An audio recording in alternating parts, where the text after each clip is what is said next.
everyone, and welcome to today's Zoo to You. My name is Katie. I'm an educator here at the Stone Zoo, and today I am joined by Lex, one of our zookeepers here at the Stone Zoo, and we are so excited to be celebrating World Goat Day today. We're a little late, that was yesterday, but in my opinion we should be celebrating World Goat Day all week long. So we're going to be talking all about some of the goats that we have here at the Stone Zoo. So I'm going to turn it over to Lex. Lex's primary responsibility is working here in the petting yard, and so she knows all of our goats very, very well and is going to introduce us to them. Thank you. So these are our two Anglo-Nubian goats. This one is Charlie and this one is Nigel. Down here we have three of our Nigerian dwarf goats, Piper, Bubble Wrap, and Goldie. And then over here is Quiche Lorraine. And Lex, can you just tell us a little bit about the details of taking care of some of these animals here at the zoo, like our goats? So I clean up after them every morning, and then they immediately get the yard dirty again.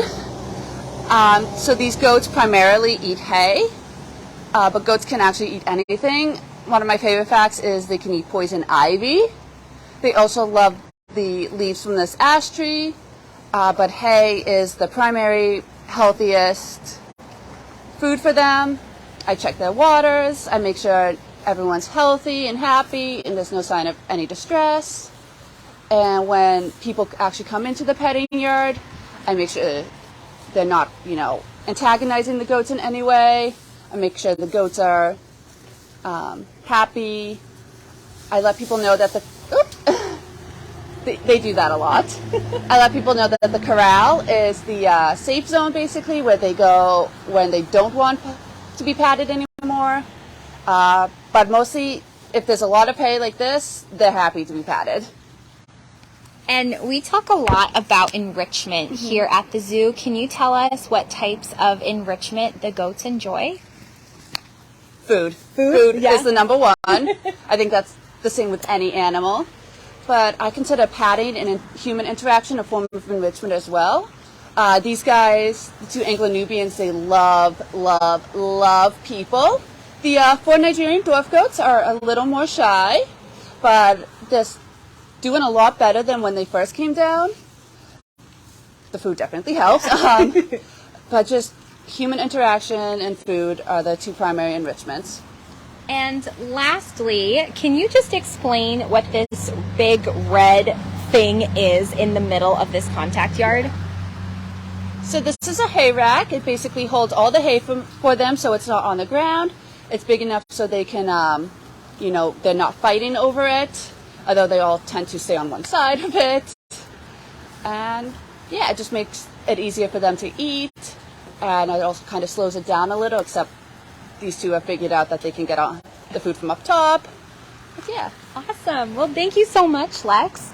So, as we said earlier, we are celebrating World Goat Day today. That is a very important day, as goats are one of the first species that were domesticated throughout human agricultural history. So historically, goats have played a very important role in the lives of humans, both as a food source, as a source of milk, but also to help shape the landscape. As Lex mentioned earlier, goats are very commonly used as a natural form of almost like a pesticide or an herbicide. They're a natural form of animals that can go out and help get rid of things like invasive species. Goats are also very commonly used in the removal of poison ivy because they are able to eat and digest the poison ivy, which oftentimes gives many people a topical reaction on their skin. So goats have historically played a very important role in the lives of humans. They're also just downright adorable. We're getting a close-up view of Quiche Lorraine here, who's one of our Nigerian dwarf goats. And I know that as an educator, one of the questions I commonly get is, how much do these animals weigh, and what do they eat, and how much do they eat? So you can see we have a whole lot of hay over here. So we feed our goats lots and lots of freshly cut hay. And that helps them reach some pretty big sizes. So I'm actually going to stand next to Nigel and Charlie so you can get a good perspective on just how big these goats are, especially when they're just standing on their hind legs. So Nigel and Charlie are around 150 pounds, and our Nigerian dwarf goats, like little Quiche Lorraine over here, are around 45 to 50 pounds each. So they are roughly the size of a medium-sized dog. So there are many, many different breeds of goats, just like there might be different breeds of cats or dogs.